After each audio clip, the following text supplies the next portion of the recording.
Hi, I'm Dr. Jess. I'm a physical therapist, brain injury survivor, and founder of Concussion Corner, and I wanted to follow up on last night's injury with Satou Sabally. Let's get into it.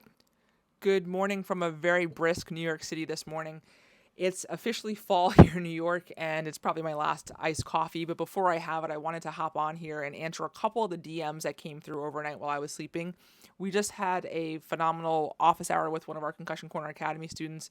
And before I hop into the next call, I wanted to address a couple questions that came up this morning. One, why does the rotational acceleration and the compressive axial loading make a difference, and why did I bring that up in my last video? Essentially, we see as healthcare providers that work in rehab, as a physical therapist myself, we see our patients have bigger symptom profiles and longer persistent symptoms when they have these injuries like this. Our bodies as animals just tend to do better with linear accelerations. Front to back to front, and even side to side. We just do well. And if you think about tennis, if you think about basketball, that's how we move.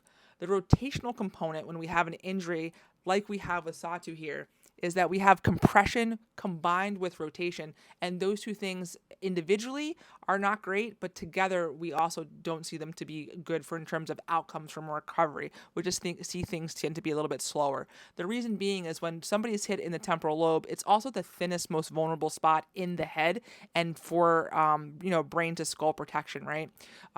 With that being said, it also has a close proximity to the inner ear, so we tend to see vestibular things happen a little bit more with these types of injuries as well. Rotational forces in general also provide a little bit more of an axonal shearing, which again, we can't scan for with the technologies that we have today. And then again, we see those diffuse axonal injuries, which for brain means a little bit longer of a progression for healing and just larger symptom profiles in the beginning. With the compressive axial loading of the head to the neck and body, not only do we have compression, we have the rotation and extension, and that really closes things down from a neurological standpoint and just compresses everything from vertebral arteries to nerves to spinal cord and so on. So again, I think we saw everything that we were to see last night of what we would expect from an injury like this. And again, I just don't think that we did our absolute best as a sideline to get her off the court safely. Essentially, she was unable to stand up on her own. She actually collapsed. She had a max assist times 2.